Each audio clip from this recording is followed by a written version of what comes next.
Welcome back to the Zero Trust Journey podcast. It's time for our favorite news segment, I Don't Trust What You're Saying. This is where we sift through the noise and separate hype from reality in the world of zero trust.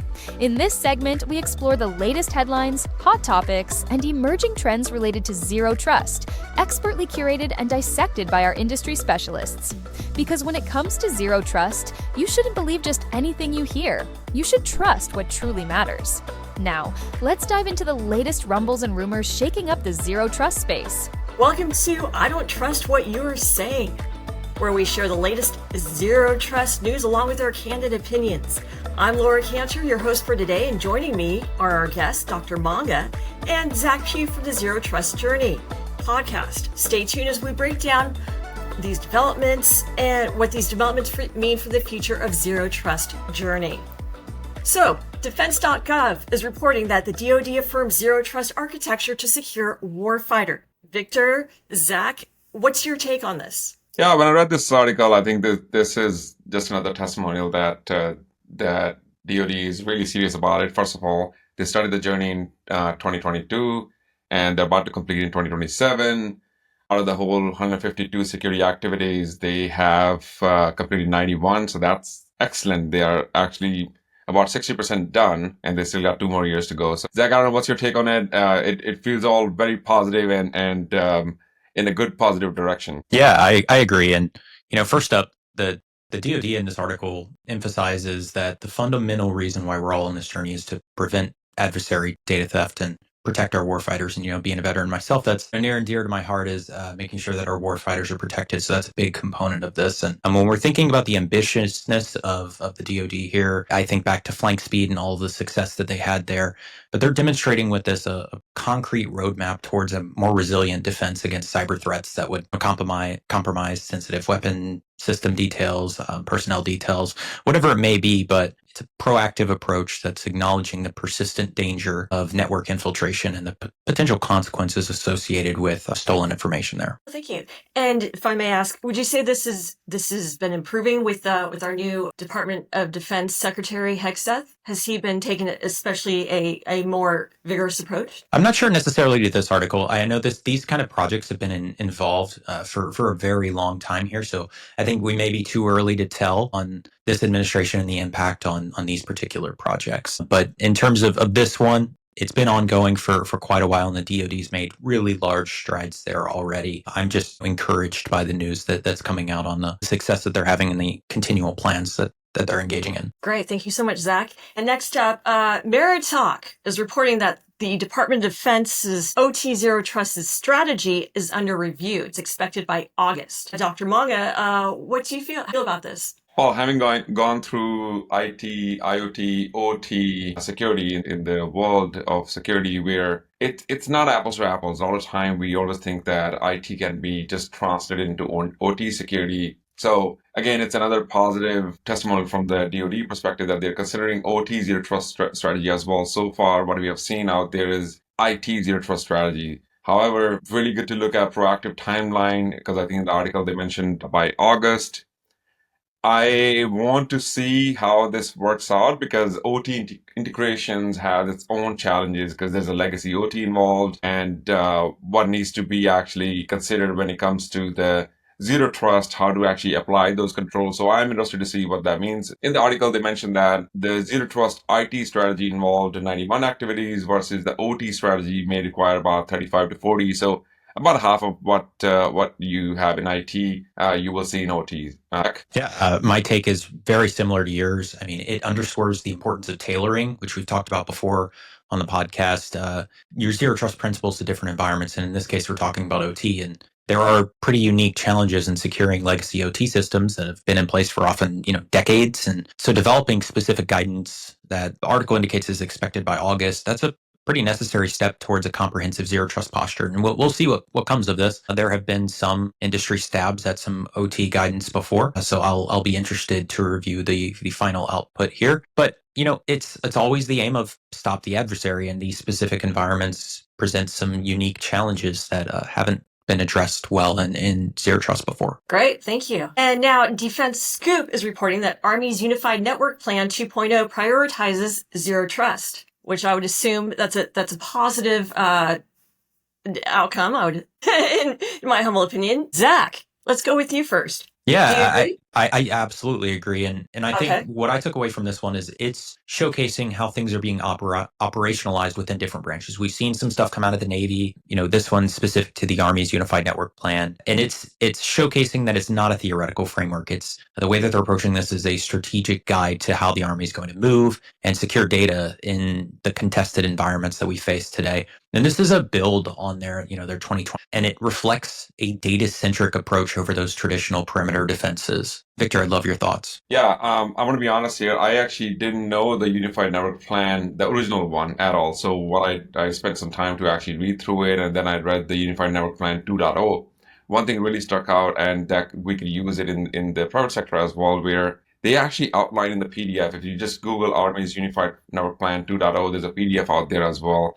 And you'll see about, I think, page 6 or 7, there's a chart which maps the activities to the level of effort and impact. I think that's something in the private sector, we don't do it. We have security projects or we start the zero trust strategy. So I felt that that's something we can use it, and that something can be a templatized, if you will, to showcase why are we doing what we're doing and how we're doing it. Although reading this news, it sets ambitious timelines and targets to shift from traditional perimeter defenses to continuous verification of users and devices, because it brings a lot of challenges because you have to involve users. There's going to be some disruptions, there's going to be some pain points, there's going to be some complaints from the users, but this is a positive step towards zero trust. This is where you will actually abandon your the perimeter network-based approaches to zero trust in this plan, and this priority in zero trust from Army side, it really reflects that. Great, thank you. And Defense Scoop is also reporting that Navy to add zero trust controls in weapon systems and platforms. Another positive step. Would you say, Dr. Manga? Yeah, I think again, Pentagon released this zero trust strategy in 2022. We all read that, and as Zach mentioned, Flank Speed has really already met most of their 152 zero trust criteria. So whatever the requirements from the DoD perspective, everybody's following that. But now it's actually transforming to OT, as we just talked about, transforming to weapon system and platforms. So I am interested to see how integrating modern zero trust frameworks with the legacy systems and how they will be able to do it. Would be interested in actually learning more about it and reading more about it. It does present a lot of challenges that they will need to be carefully planned and executed. So again, it's a positive way, because so far zero trust strategy had always been into the IT world. Now we are expanding that slowly to OT, to weapon systems, to platforms, which is again, for the private side, it just shows that for those who still think that zero trust and marketing was a buzzword, it is working out in the DoD, and that's where the most of the critical infrastructure, if you will, that they are protecting, including their lives. Great, thank you. And Zach? Yeah, I just love seeing the Navy taking a lead role here in developing these kind of standards for weapons systems, specifically zero trust controls. Is fantastic, and it shows a really proactive approach to securing all aspects of our defense infrastructure. And we can probably point to a lot of the urgency around the evolving threat landscape that we're seeing with Volt Tycoon is one that comes to mind. Victor, I'm sure you're familiar with that one. But ultimately, what I got from this is it mirrors the DoD's broader tiered approach with basic and then advanced levels of zero trust. And I'm super curious to see what comes out of this in the end. So we might have to do a loop back around in a future episode to review the guidance itself that comes out of this. Great, thank you. And now State Scoop is, according to State Scoop, they are saying that city CISO stresses user buy-in as key for zero trust rollouts. How do you feel about that, Zach? I think this is an interesting one, because I can see two different sides here. We talk really often on the Zero Trust Journey podcast about the importance of taking into account your organization's culture and shaping your controls around that, as well as ensuring that you have transparent security controls that are not impacting your users' workflows. This article seems to go a bit beyond that and actually talk about end user buy-in instead of organizational buy-in, which I think may be a point of contention for some of our audience, because that's not always feasible. Trying to get end user buy-in for security controls, that's going to be a tough one for a lot of people. I understand what they're trying to get at, though, and trying to put transparent security. You're trying to avoid user circumvention of policy.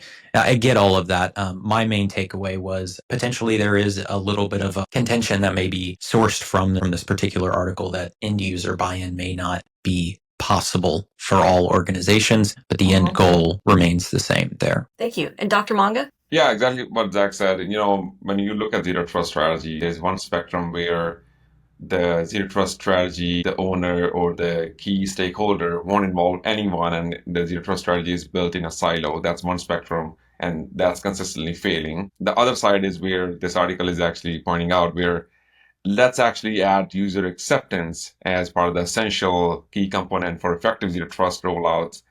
Now that's a bit extreme because you will never be able to really fulfill every single user needs as part of the strategy, and it will just never end. When will you start the actual project? Because you'll just continue with this user acceptance and the exceptions handling, and then you'll keep changing that. So the middle ground here is just like figuring out what's critical to the infrastructure or your organization, and then make sure the user workflows for those critical processes and applications are definitely part of your trust strategy. Anything comes more to it, that's a bonus. But if you just really involve every user or user acceptance, or even include all the non-essential processes in zero trust strategy, that might not work out. So again, it's an alignment between technology and user behavior. But at the end of the day, you would have to balance based on your organization. Now, look, if this works out for your organization, kudos, perfect. You have done your job actually evangelizing zero trust. If you can bring the user acceptance for most of the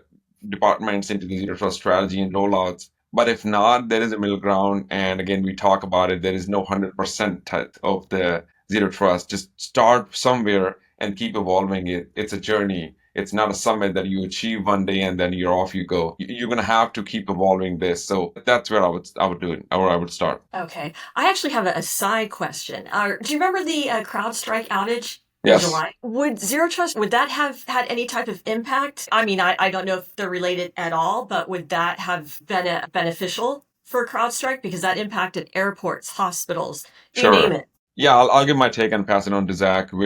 So that just shows that one person have that much, or one process or one application access can have that much impact. It's just another testimonial why companies, organizations need to consider zero trust.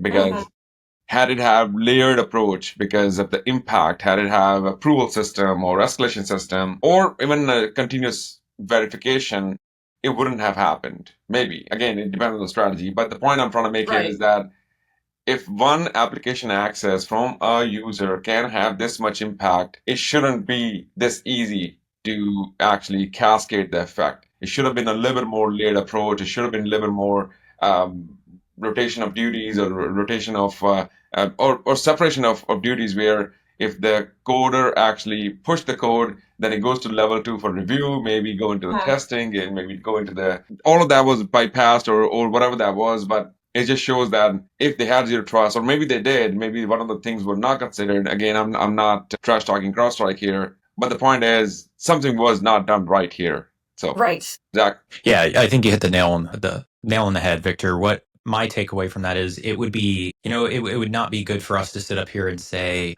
zero trust would have solved this problem, because then we'd be, kind of perpetuating the narrative that we're trying to break. We don't know what their internal practices were at this given time. Maybe this was a one-off, or it was much more indicative of their existing security posture. We don't know. So I'm not going to make a statement like that. But what I will say is that zero trust provides us principles that we can operate within, and then tailor our strategy accordingly. Things like least privilege, things like defense in depth, all of these apply to that type of a situation.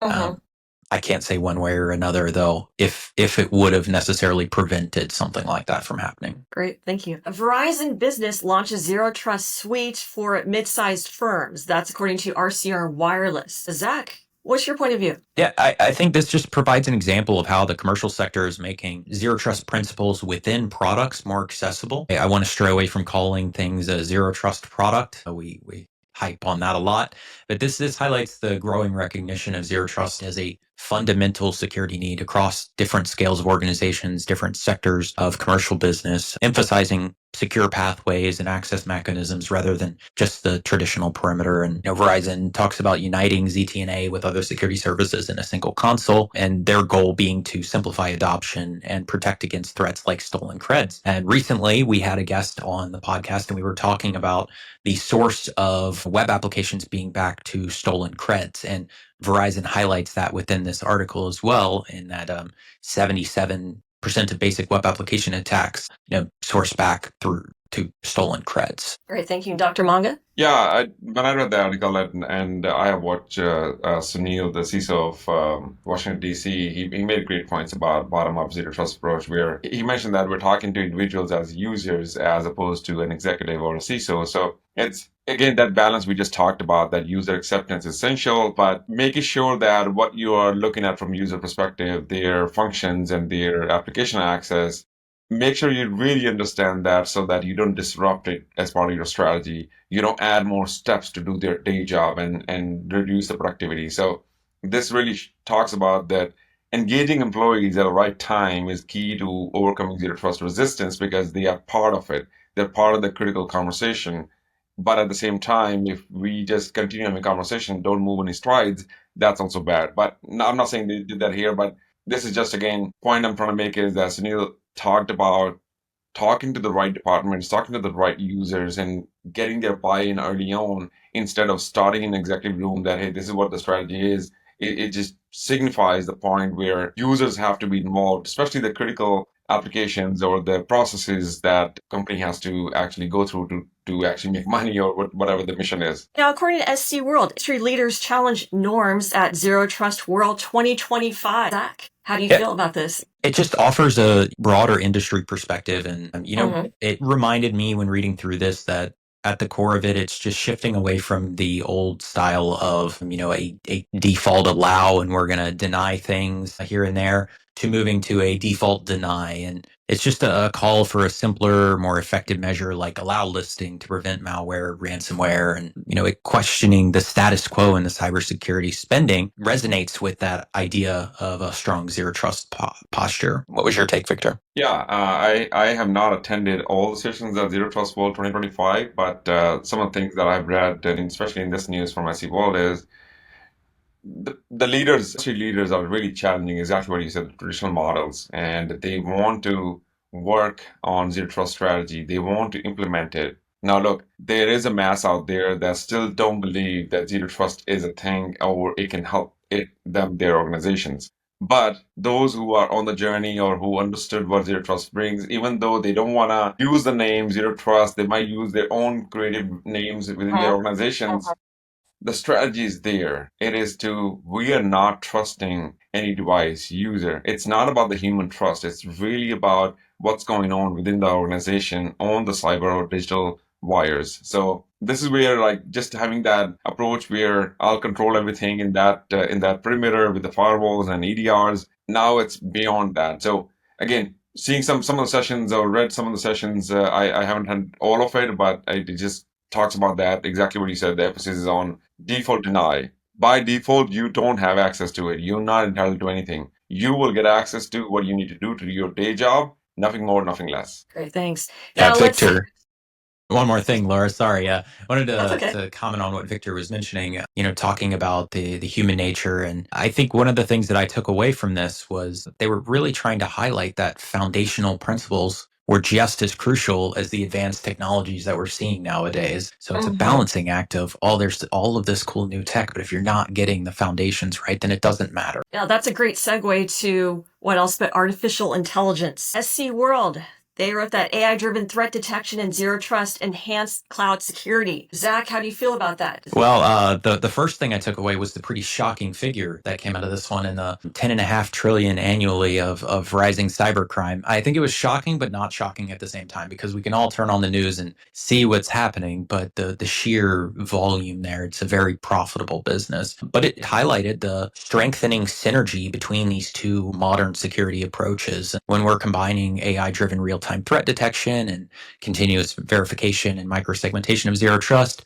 is can provide some pretty robust defense for cloud environments that can help, learn from past incidents. Like Google's adoption of zero trust after the Aurora attack is a good example of that. Dr. Manga? Yeah, when I read this one, first of all, I know Steve has this bingo card of all the buzzwords that he marked when the news comes out. So this news had AI, zero trust, cloud security. Yeah, that's it. You're filled. But again, I think the article reported, it's short news, but the article really reported about that shocking number, which is huge. I am interested, and I will try to do this research on my own. How much is going to go into the blue team or the defender side of the cybersecurity by 2025? Because if cybercrime costs worldwide and expected 10.5 trillion, how much are we investing into actually protecting our assets, and how much organizations are considering that? So I am interested to do that a little bit. If someone out there has already done it, reach out to me, share those figures and save me some time. But I'm interested, like what's the percentage that